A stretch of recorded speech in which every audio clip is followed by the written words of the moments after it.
بسم اللہ الرحمن الرحیم۔ حتی یبلغ الحدی محلہ،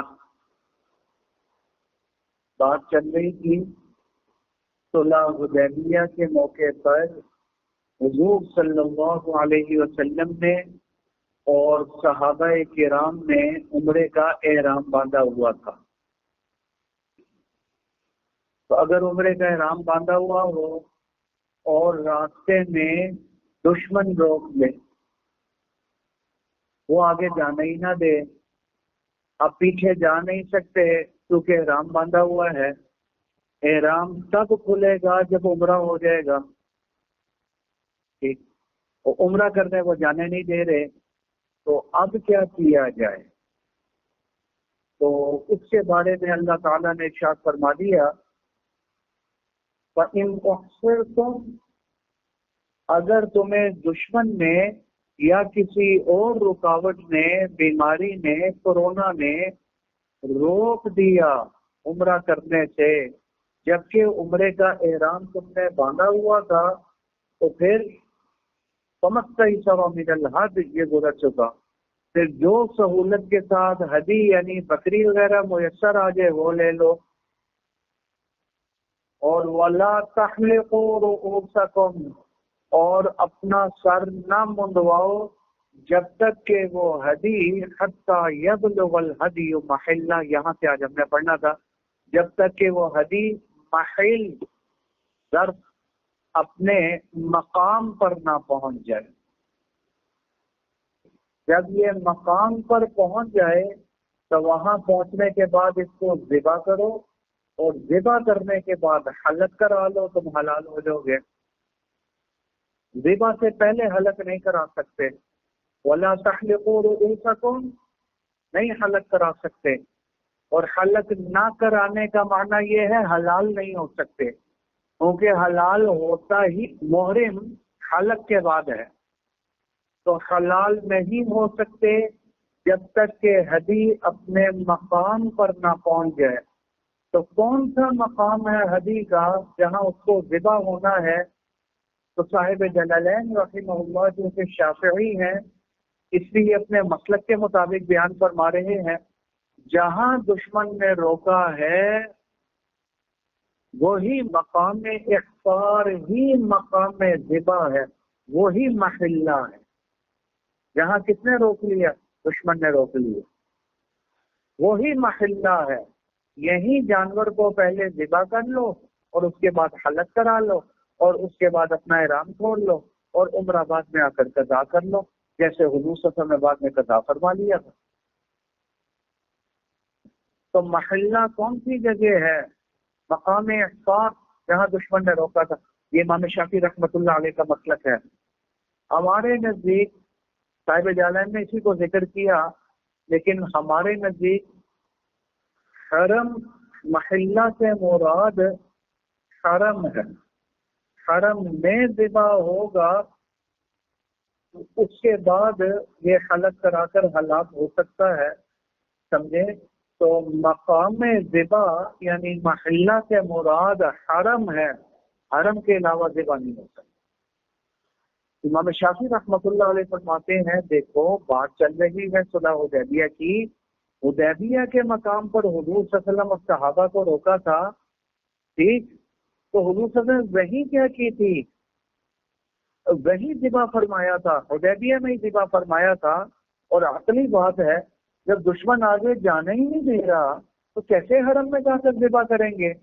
حضور صلی اللہ علیہ وسلم نے بھی کہاں ذبح فرمایا تھا ہدی کو؟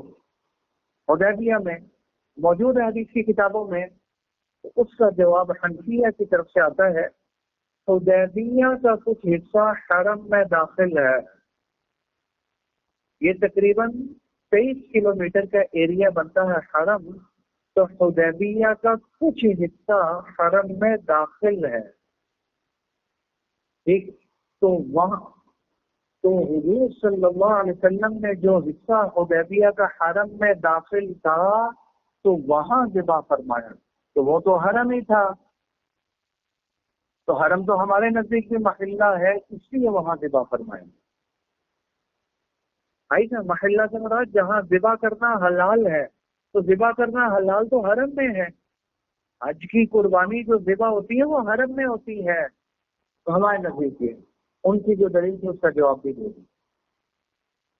سمجھ آ رہی ہے نہیں آ رہی؟ جی. حتی یبلغ الہدی محلہ، یہ جو ہدی تھی نا، جب تک ہدی اپنے مقام میں ذبح ہونے کی جگہ میں جہاں ذبح کرنا حلال ہو وہاں تک جب نہ پہنچ جائے تب تک ہے احرام نہ کھولو. یعنی محلہ کا کیا معنی؟ حیث یحل ذبحہ، جہاں اس کا ذبح کرنا حلال ہو جس جگہ میں. تو حج کے جانور کا کہاں ذبح کرنا حلال ہے؟ حرم میں. دم تمتع کہاں کرتے ہیں؟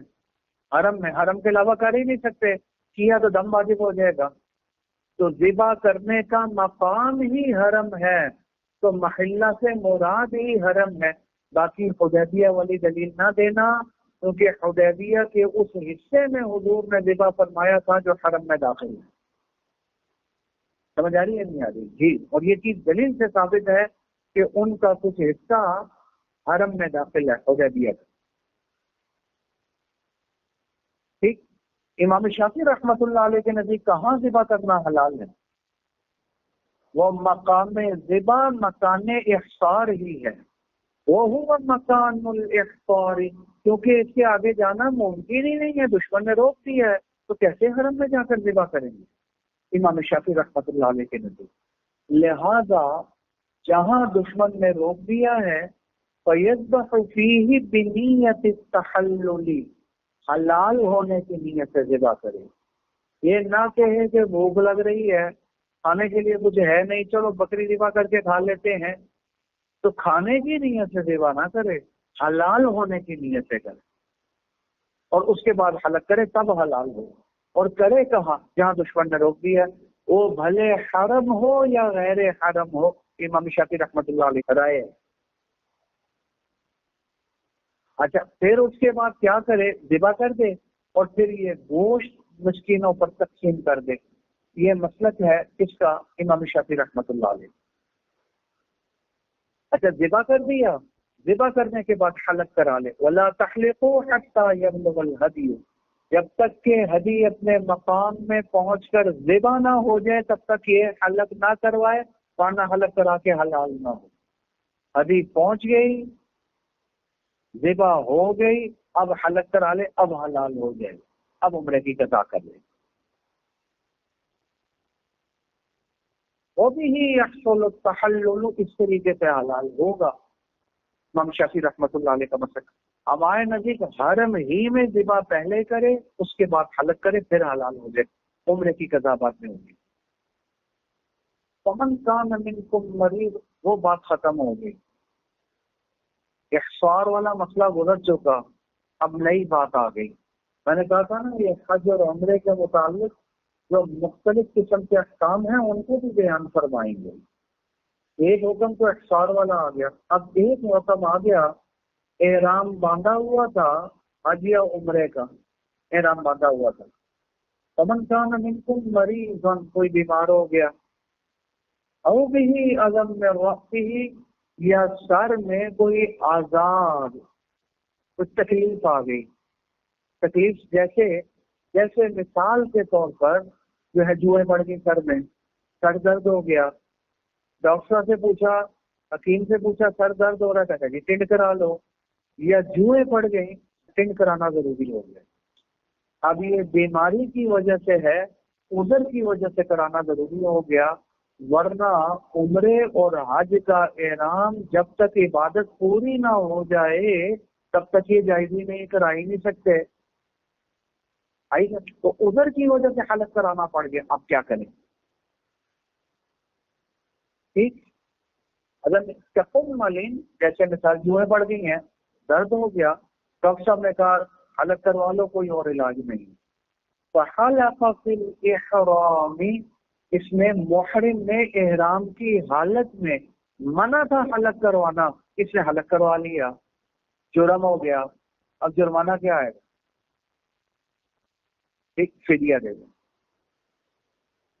عذر میں مجبوری کی وجہ سے بیچارے نے کروایا، مجبوری کی وجہ سے بھی اگر منافی احرام کام کر لیا جرمانہ آ جائے گا۔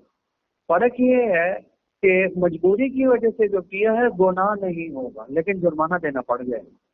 تو جرمانہ جو عذر کی وجہ سے ایک ممنوعات احرام میں سے کوئی کام کرنا پڑ گیا، جیسے حلق کرانا پڑ گیا، تو جرمانہ کیا آئے گا؟ کفارہ دو۔ تو فدیۃ من صیام، تین چیزوں میں اللہ نے اختیار دے دیا، روزے رکھ لو، فدیۃ علیہ علی لزوم کے لیے آتا ہے، اس کے دن میں واجب ہے روزے، 3 روزے رکھ لے یا صدقہ دے دے۔ لثلاثة آصع من غالب قوت البلد، اس شہر میں جو چیز عام ملتی ہو، گندم ملتی ہے وہ دے دو، جو ملتی ہے وہ دے دو، کھجور ملتی ہے وہ دے دو، جو زیادہ چیز ملتی ہے وہ دے دو نا، کس کو دو؟ 6 مسکینوں کو دو۔ اگر وہ گندم ہے تو گندم کتنی دینی پڑے گی؟ نصف صاع۔ گندم کے علاوہ جو ہے، کھجور ہے، نمک ہے، کوئی اور چیز دینی ہے نا تو وہ پورا صاع دینا پڑے گا۔ ٹھیک، نصف صاع کتنا بنتا ہے؟ 1.5 کلو۔ جیسے ہم وہ فطرانہ دیتے ہیں، نصف صاع گندم دے دے، 1.25 کلو گندم بن جاتی ہے، 1.25 کلو گندم احتیاطاً ہم کہتے ہیں، تو 1.25 کلو گندم دے دے تو یعنی وہ نصف صاع۔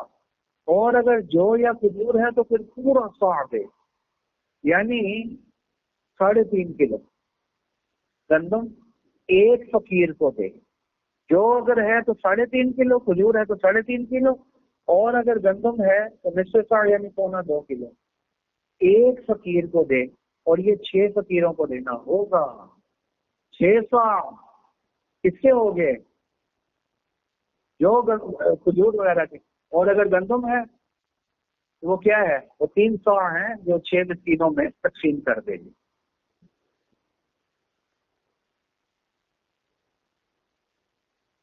اور مقصد یا روزے رکھ لے، 3 روزے رکھ لے، یا 6 مسکینوں کو ٹھیک فدیہ دے دے، صدقہ دے دے، اور نسک یا قربانی کر لے، ایذب حشات، بکری ذبح کر لے حرم میں۔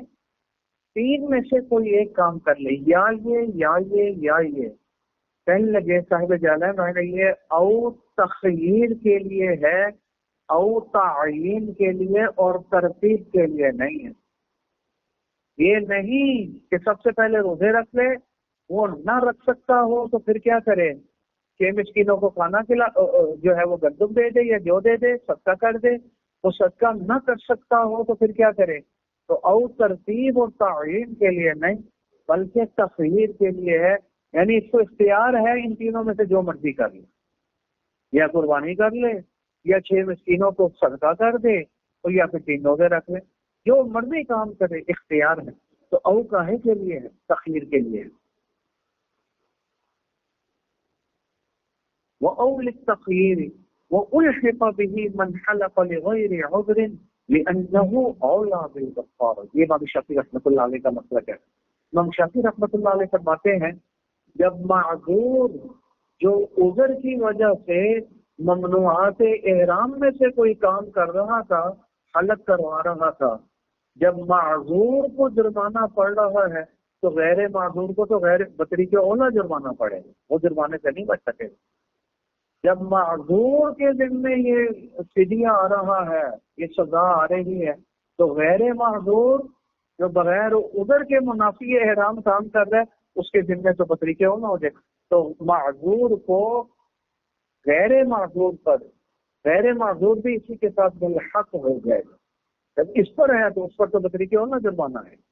دیکھو وَأُلْحِقَ بِهِ مَنْ حَلَقَ لِغَيْرِ عُذْرٍ، جو بغیر عذر کے چنڈ کروا لیتا ہے یا منافی احرام کوئی کام کرتا ہے، اس کا بھی یہی حکم ہوگا، جرمانہ دینا پڑے گا، بلکہ لِأَنَّهُ أَوْلَى بِالْكَفَّارَةِ، اس پر تو بطری کے اولا کفارہ آ جائے گا۔ جب غیر معذور پر جرمانہ کفارہ آ رہا ہے تو معذور پر تو بطری کے اولا آ جائے گا۔ یہ امام شافعی رحمۃ اللہ علیہ کا مطلب ہے۔ ہمارے نزدیک غیر معذور پر کفارہ نہیں آئے گا، یا یہ نہیں، اس پر ایک ہی سزا آئے گی، وہ یہ ہے کہ اس کو دم دینا پڑ جائے گا۔ یہ ہمارے نزدیک۔ تو امام شافعی رحمۃ اللہ علیہ نے قیاس کیا کس کے اوپر؟ اس کا جرم ہلکا تھا، سزا بھی ہلکی ہوگی، بھی روزہ رکھ لو تو 1 روپیہ بھی نہ دو۔ ہمارے نزدیک اس کا جرم ہلکا نہیں، اس نے بغیر عذر کے کیا، لہذا دم متعین ہے، یہ ہمارے نزدیک ہے۔ یہ چونکہ شافعی ہیں، اسے امام شافعی رحمۃ اللہ علیہ کا مستقبل نہیں کریں۔ وَكَذَا مَنِ اسْتَمْتَعَ بِغَيْرِ الْحَلَقِ، یہ تو ممنوعات احرام میں سے کوئی کام کر لیا، حلق کر لیا تو کفارہ آ جائے گا، عذر کی وجہ سے اگر کیا تو۔ پہلے یہ بات صرف حلق کی نہیں ہو رہی، کوئی بھی منافی احرام کام کر لیا، ٹھیک، جیسے خوشبو لگا لی، تب تو چھلا ہوا کپڑا پہن لیا، تیل لگا لیا، عذر کی وجہ سے فدیہ آ گیا۔ وہ تو ایک اسی کے اوپر قیاس کرتے ہوئے، جیسے یہ عذر کی وجہ سے، وہ بھی اگر عذر ڈاکٹر نے بتا دیا تیل لگانا ضروری ہے، یا کوئی ایسا معاملہ ہو گیا خوشبو ضروری ہو گئی، عذر آ گیا، تو اس کا حکم بھی یہی ہوگا، تین میں سے کوئی ایک۔ اور اگر بغیر عذر کے ہے تو دم واجب ہو جائے۔ امام شافعی رحمۃ اللہ علیہ کے نزدیک معذور غیر معذور کا ایک ہی حکم ہو گیا، ہمارے نزدیک دم۔ فَإِذَا أَمِنْتُمْ، خوف کے وقت جب دشمن نے روک لیا تو اب تو آپ نہیں کر سکتے۔ کیا نہیں کر سکتے؟ عمرہ نہیں کر سکتے، اسے روک لیا۔ لیکن اگر بیچ میں دشمن موجود نہیں، دشمن رکاوٹ نہیں ہے بیچ میں، یا دشمن کا خوف نہیں، کوئی بیماری وغیرہ بھی عذر موجود نہیں ہے، فَإِذَا أَمِنْتُمْ، جب تم امن کی حالت میں ہو تو پھر کیا کرو؟ پھر عمرہ کرو، پھر نہیں رکنا تم نے، پھر تم نے بکری ذبح نہیں کرنی، حرم میں جا کر حلق کرا کے بغیر عمرے کے حلال ہو جاؤ، پھر یہ کام نہیں کر سکتے۔ فَإِذَا أَمِنْتُمْ، جب دشمن بیچ میں نہ ہو، تم امن کی حالت میں ہو، کس سے امن ہو؟ تو تعدی مفعول چاہیے، العدو، دشمن سے امن میں آ جاؤ۔ پہلے تو دشمن کھڑا تھا نا، یعنی دشمن چلا گیا، او لم یکن، یا دشمن تھا ہی نہیں، دونوں صورتوں میں امن تھا، یا تھا اور چلا گیا، تو پھر عمرہ کرنا ہی پڑے گا۔ اگر عمرے کا احرام باندھا ہے، حج کا باندھا ہے تو حج کرنا پڑے گا۔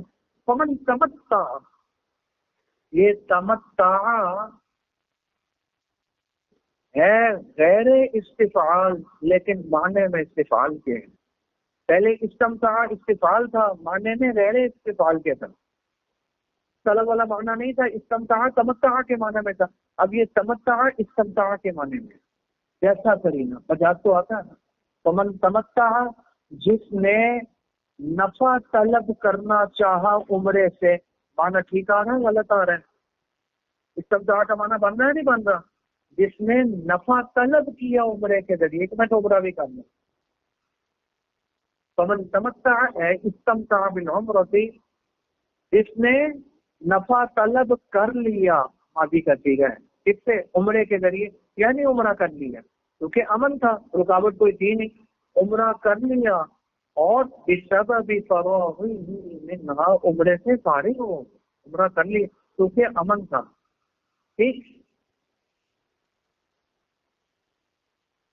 والتحلل عنہا بمقدورہ، جب عمرہ کر لیا اور عمرے کرنے کے بعد حلق بھی کرا لیا، اور حلق کرانے کے بعد حلال ہو گیا ممنوعات احرام سے، کیونکہ اس کا احرام ختم ہو گیا، تو اب یہ حلال ہو گیا، ممنوعات احرام بھی اس کے لیے حلال ہو گئے۔ خوشبو بھی لگا سکتا ہے، خوشبو والا صابن بھی استعمال کر سکتا ہے، سلے ہوئے کپڑے بھی پہن سکتا ہے یا نہیں ہے؟ عمرہ جو ہو چکا اور حلال ہو گیا۔ اب الی الحج، ٹھیک، جس نے عمرے کے ذریعے نفع حاصل کر لیا، یعنی عمرہ کر چکا، اب وہ اس عمرے کے ساتھ حج کو ملانا حج کی طرف جانا چاہ رہا، الی الحج، عمرے کے بعد حج کی طرف جانا چاہ رہا، یعنی حج بھی کرنا چاہ رہا۔ حج کے مہینے شروع ہو گئے نا، تو حج بھی کرنا چاہ رہا ہے۔ مجھے بتائیں، حج کے مہینوں میں عمرہ کر لیا ہے، تو اب یہ کیا کرنا چاہ رہا ہے؟ عمرے سے حج کی طرف جانا چاہ رہا۔ ایل احرام بھی ایک شبے کا جواب ہے، حج کی طرف جا رہا ہے، کیا معنی؟ حج کوئی جگہ ہے جدھر یہ جا رہا ہے؟ حج کی طرف جانے کا معنی حج کا احرام باندھ رہا ہے، یہ معنی ہونا حج کی طرف جانے کا، حج کا احرام باندھ رہا ہے۔ بِأَن يَكُونَ أَحْرَمَ بِهَا فِي أَشْهُرِهِ، حج کے مہینے شروع ہیں، ان میں یہ حج کا احرام باندھ لیتا ہے، تو عمرہ بھی کر لیا، اس سے فارغ ہونے کے بعد حج کا احرام باندھ لیا، حج بھی کر لیا، تو کون سا حج ہوا؟ تمتع۔ تو جب تمتع حج کر لیا تو فمستيسر من الحج، تيسر جیسے پہلے گزر چکا، جو آسانی سے ہدی مل جائے، بکری وغیرہ مل جائے، وہ ذبح کر لیں۔ اور یہ دم دم شکر ہے، شکرانے کا دم ہے، اے اللہ تیرا شکر تو نے توفیق دے دی، عمرے کی بھی اور حج کی بھی، دو عبادتوں کی تو نے توفیق دے دی، تو یہ دم دے، لیکن کون سا؟ جرمانے والا نہیں، شکرانے والا ہے یا نہیں؟ وہ مشاۃ یذبحها بعد الاحرام بھی، حج کا احرام کھلنے کے بعد یہ کیا کرے گا؟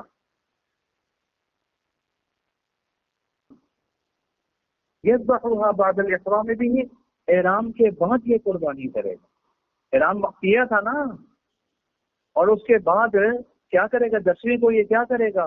قربانی کرے گا، احرام کی حالت میں قربانی کرے گا، اور اس کے بعد احرام باندھنے کے بعد قربانی ہوگی، اس کے بعد حالت کرے گا تو احرام کھل جائے گا۔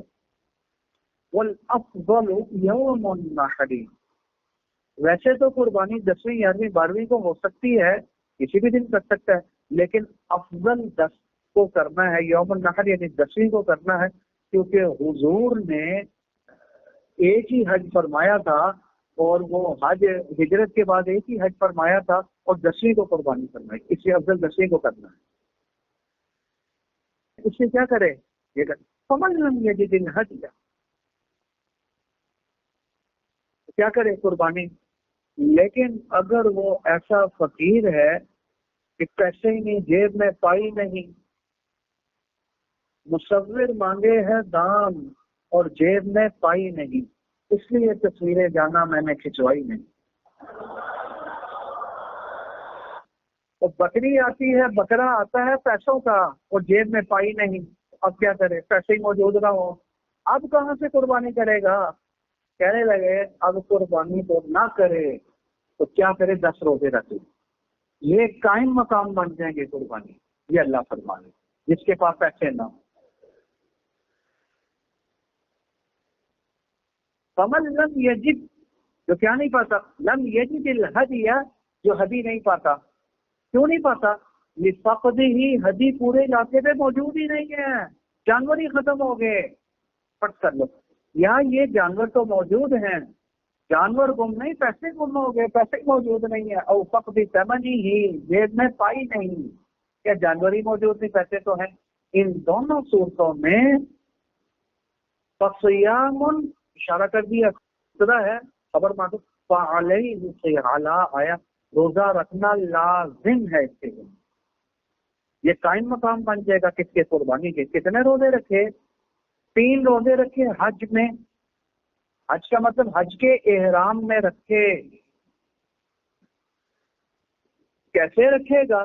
حج کا پہلے احرام باندھے، اور بہتر ہوگا اس کے لیے کہ یہ 6 تاریخ کو احرام باندھے، 6 7 8، حج کا احرام باندھ لیا 6 تاریخ کو، 6 کو رکھ لے، 7 کو رکھ لے، 8ویں ذی الحج کو رکھ لے روزہ، 9ویں کو نہ رکھے، 9ویں کو رکھنا مکروہ ہے، کیونکہ وہ تو حج کا اس پہ زیارہ کرنا پڑے گا، اس کو جو سب سے اہم فریضہ ہے، اس پہ بڑی باتیں کرنی پڑیں گی، مشکل ہو جائے گا روزہ، مشاغل بہت ہیں، مکروہ ہے، حج میں خلل آ جائے گا، اس لیے 8ویں تک حج کا کوئی کام نہیں، 8ویں تک پورا کر لیں۔ لیکن حج میں رکھے گا، مانا حج کے احرام میں رکھے گا، حج کا احرام باندھے بغیر اگر روزے رکھے، روزہ کا اعتبار ہی نہیں ہوگا۔ کب 6 سے بھی پہلے رکھنا چاہتا ہے رکھ لے، کیونکہ 8ویں کو تو پھر بھی نہ جانا پڑے گا، 5 کو کر لے، لیکن 9 کو نہ لے کے، یہ امام شافعی کا مسلک ہے۔ ہمارے نزدیک 9 کو رکھنا بھی منع نہیں ہے، بشرطے کہ ہمت اور طاقت موجود ہو، 9 کو بھی رکھ سکتے، اور اگر کمزور اور بوڑھا اور بیمار ہے پھر 9 تک نہ جائے، پھر تکلیف ہوگی، پھر مکروہ ہے۔ ہمارے نزدیک تفصیل یہ ہے، کیا کرے؟ حج کے احرام میں بہتر ہو، فیجب حینئذ، واجب ہے اس کے دن میں، قبل السابع، 7ویں ذی الحج سے پہلے رکھ، پہلے کیا بنے گا؟ 6 کو رکھے، 6 ذی الحجہ کو رکھے، 6 7 8 ہو گئے، اور اگر 6 سے بھی پہلے رکھ لے تو وہ افضل ہے، لکراہت صوم یوم عرفۃ للحاج، یہ امام شافعی کی رائے ہے، مکروہ ہے نویں کو روزہ۔ ہمارے نزدیک مکروہ تب ہے جب کمزور یا بوڑھا ہو یا بیمار ہو، اگر طاقت ہے آرام سے رکھ سکتا ہے پھر مکروہ بھی نہیں ہے، وہ نہ ہاں 9 تک پورے کر لے ہر صورت میں، کیونکہ 10ویں تو عید کا دن ہے، 10ویں 11ویں 12ویں 13ویں ایام تشریق پہ تو روزے رکھنا جائز ہی نہیں ہے، آگے روزے نہیں رکھ سکے گا بالکل بھی، اس لیے 9ویں تک ہر صورت میں یہ 3 روزے رکھ لے جو حج کے احرام میں اتنے رکھنے ہیں، کیونکہ جائز ہی نہیں ہے روزے رکھنا ایام تشریق میں امام شافعی رحمۃ اللہ علیہ کے صحیح قول کے مطابق، تو 3 روزے تو حج کے احرام میں حج سے پہلے ہی رکھ لے۔ حج سے پہلے کیا مانا؟ طواف زیارہ سے پہلے، کیونکہ حج طواف زیارہ کا نام ہے، اور ساتھ اذا رجعتم جب تم لوٹ آؤ، 2 معنی ہے لوٹنے کا، کیا معنی؟ الی وطنکم مکہ او غیرہا، اپنے علاقے میں لوٹ آؤ، چاہے وہ مکہ ہو یا غیر مکہ ہو یا لاہور ہو، وہاں اپنے علاقے میں پہنچ کر رکھو، یہ امام شافعی رحمۃ اللہ علیہ کی رائے ہے، ٹھیک۔ اور دوسرا قول بھی امام شافعی رحمۃ اللہ علیہ کا ہے، لیکن مفتا بھی قول پہلا ہے۔ دوسرا معنی کیا کرتے ہیں؟ جب تم حج سے فارغ ہو جاؤ، یہ معنی ہے کیا کس چیز کا؟ جب تم لوٹ جاؤ، کیا معنی؟ حج سے لوٹ جاؤ، حج ختم ہو جائے، گھر پہنچنا ضروری نہیں ہے۔ رجعتم کا معنی کیا ہو گیا؟ فرغ تم، جب تم فارغ ہو جاؤ حج سے، حنفیہ کے نزدیک یہ معنی ہے، یہ مفتا بھی قول ہے ہمارا۔ حج سے جب تم فارغ ہو جاؤ یعنی حج کر چکو، تو بھلے مکہ میں ہی موجود کیوں نہ ہو، روزے رکھ لو ساتھ، ادھر بھی رکھ سکتے، راستے میں بھی رکھ سکتے، گھر آ کر بھی رکھ سکتے ہو۔ امام شافعی کے نزدیک مفتا بھی قول کے مطابق گھر آ کر رکھنا ضروری ہے، ہمارے نزدیک رجعتم فرغتم کے معنی میں ہے۔ کیا معنی؟ وقیل اذا فرغتم من اعمال الحج، حج کے اعمال سے فارغ ہو جاؤ تب روزے رکھو، یہ بھی ایک امام شافعی رحمۃ اللہ علیہ کا قول ہے، مفتا بھی پہلا، لیکن ہمارے نزدیک یہی مفتا بھی ہے دوسرے والا قول۔ وفیہ التفات عن الغیبہ، فمن لم یجد کون سا صیغہ ہے؟ فمن تمتع کون سا صیغہ ہے؟ فمن تمتع بالعمرہ کون سا صیغہ ہے؟ غائب کا۔ تمتع کون سا ہے؟ غائب۔ اور اتمو کون سا صیغہ تھا؟ حاضر، وہ حاضر یہ غائب، التفات حاضر سے غائب کی طرف ہو گیا، یہ بھی ایک نقطہ ہے فصاحت اور بلاغت، مخاطب کو متوجہ کرنے کے لیے، بیدار کرنے، کیونکہ ابھی تو حاضر تو چل رہا تھا، تو وہ کہاں سے شروع ہو گیا؟ حاضر سے غائب کہاں سے آ گیا؟ وہ ایک دم چونکے گا، بیدار ہو جائے گا۔ فیہ التفات عن الغیب، حاضر سے غائب کی طرف آنا۔ چلیے اتنا ہی رکھیے، آ جاتے ہیں۔